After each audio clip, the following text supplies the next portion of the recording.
So sugar இருக்கிறவங்களுக்கு கப்பக்கிழங்கு பெஸ்ட்டா இல்லை சக்கரவள்ளி கிழங்கு பெஸ்ட்டா அப்படின்றத பார்த்துடலாம்.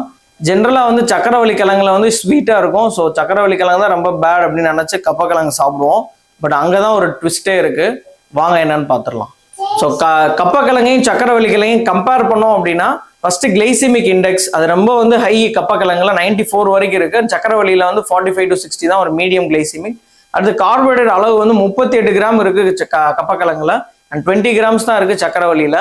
அடுத்தது நம்ம ஃபைபர் கண்டென்ட் நார்ச்சத்து பார்த்தோம்னா வந்து கப்பக்கிழங்குல ரொம்ப கம்மி, சக்கரவள்ளியில ரொம்ப அதிகம். சுகர் ஸ்பைக் வந்து கப்பக்கிழங்குல ரொம்பவே அதிகம் அண்ட் நம்ம சக்கரவள்ளியில வந்து மீடியமா இருக்கும்.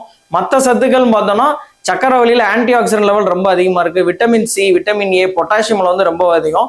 கப்பக்கிழங்குல மைல்டான விட்டமின் சி இருக்கு, கொஞ்சம் ஆன்டி ஆக்சிடென்ட் இருக்கு. யாராவது வந்து வெயிட் கெயின் பண்ணணும், லீனா இருக்கீங்க, நான் டயபெட்டிக்கா இருக்கீங்கன்னா கப்பக்கிழங்கு வந்து ஒரு பெஸ்ட் ஃபுட்டு. டயபெட்டிக்ஸ்க்குன்னு எடுத்துட்டோம் அப்படின்னா கப்பக்கிழங்கு வந்து ஒரு ஒர்ஸ்ட் ஃபுட்டு. சக்கரவள்ளி கிழங்கு வந்து ஒரு மாடரேட் போர்ஷன்ல, அதாவது ஒரு 1/4 கப் இல்லை 1/2 கப் அளவுக்கு மட்டும் ஈவினிங் டைம்ல எடுத்துக்கலாம். சக்கரை கண்ட்ரோலா இருக்கணும், அவங்க தான் மெயினா எடுத்துக்கணும். நீங்க வந்து கப்பக்கிழங்கா இல்ல சக்கரவள்ளி கிழங்கு சாப்பிடுவீங்களா அப்படின்றத கமெண்ட்ல பண்ணுங்க. அண்ட் இந்த மாதிரி டிப்ஸுக்கு நம்ம சேனலை மறக்காம ஃபாலோ பண்ணிக்கோங்க. தேங்க்யூ.